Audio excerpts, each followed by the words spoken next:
Hello, I'm Full Paragon, and this is the tier list update for August 2022 in Konosuba Fantastic Days. As usual, I'll go over the new units first, starting with the first pajama banner we got. PJ Amy goes right to bed and lands in B tier. Light doesn't need what she has and she'll rarely see any use. Same story with PJ Erica, she's just not as good as other options in Light. And Arabian Chris is already in B tier and is much better than the Welfare Light Chris, so she ends up in C tier. As for the second pajama banner, it was slightly better. While CeeLo is frankly worse than the 3-star Arabian CeeLo and ends in C tier, PJ Mia is quite good with an incredible kit and versatile outs and lands in A tier. As for the Welfare Mitsurugi, he's an okay unit in and of himself, but as a sub, he's amazing thanks to his gauge up trait and will go into B tier. Our last permanent banner of the month brought our first new character to the permanent cast. Komeko can be powerful when fully invested, but it's usually not worth it. If maxed out, she's A tier, but her welfares aren't worth talking about.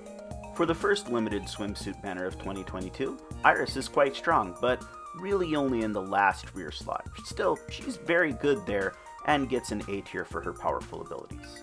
Swimsuit Aru is a very powerful wind mage, but probably is not going to survive the transition to a more physically oriented meta after the anniversary. For now though, A tier. As for Komeko, she's trash, C tier. There were quite a few other changes in the tier list, but one stands out above all others.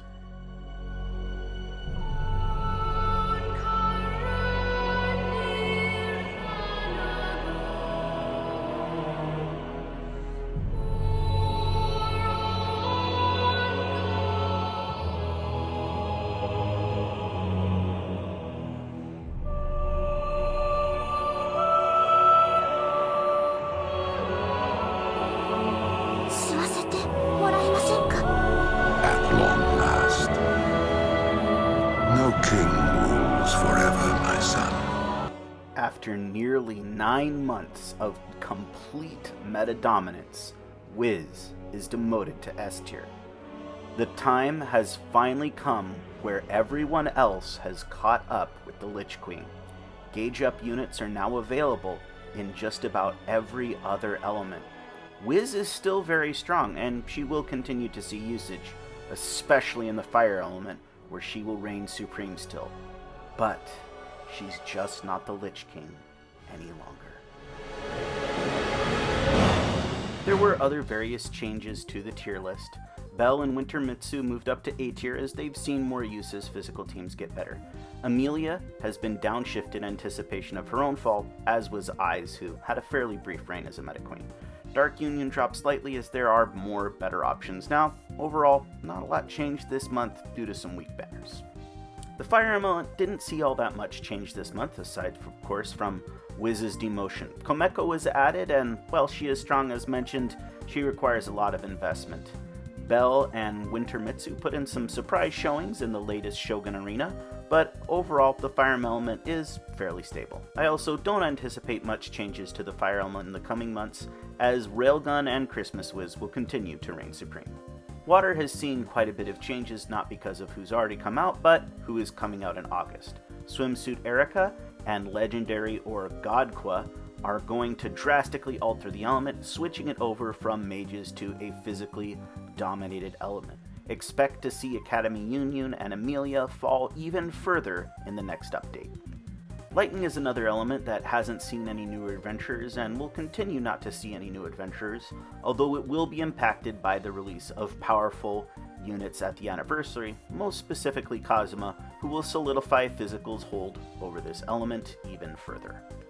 Earth is about to get a huge shot in the arm from Swimsuit Chris, who will be by far the most powerful Earth unit, but she'll work well with the already established roster of physical Earth units, so again, not very many changes to this element, aside from getting new toys from Chris and off element from Legendary Kazuma at the anniversary.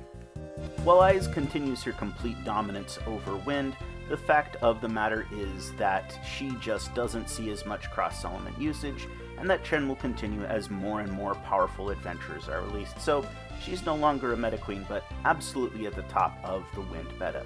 As we're seeing in this arena, the new swimsuit units are performing quite well, but old mainstays such as Rin are still doing pretty good for themselves.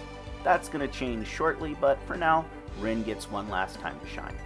Light continues to be a fairly balanced element between physical and mages, although we'll have to see if that trend continues with the release of the Anniversary banner, especially with Legendary Darkness, although she does fairly alright with both mages and physical units. I do anticipate a slight favoritism toward physical, especially thanks to Don Machiaqua, but I think overall, light mages have what it takes to hang in there and continue to remain meta-relevant.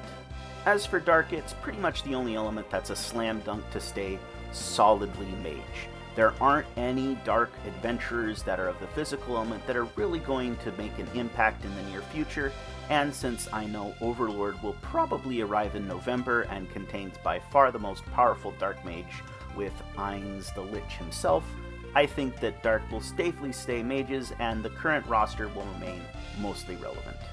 That leads us to the full tier list, which you can see on screen now. Overall, I would expect this to be drastically shaken up by the release of Anniversary units, most specifically Kazuma, who will likely be our first meta king. For the lower rarity units, there aren't anything coming in the pipeline that would make them better, and in fact expect to see many units drop from off meta down to weak, and weak units drop all the way down to useless as the power creep in the game continues. That's the video, thanks for watching, and remember, there must always be a meta queen.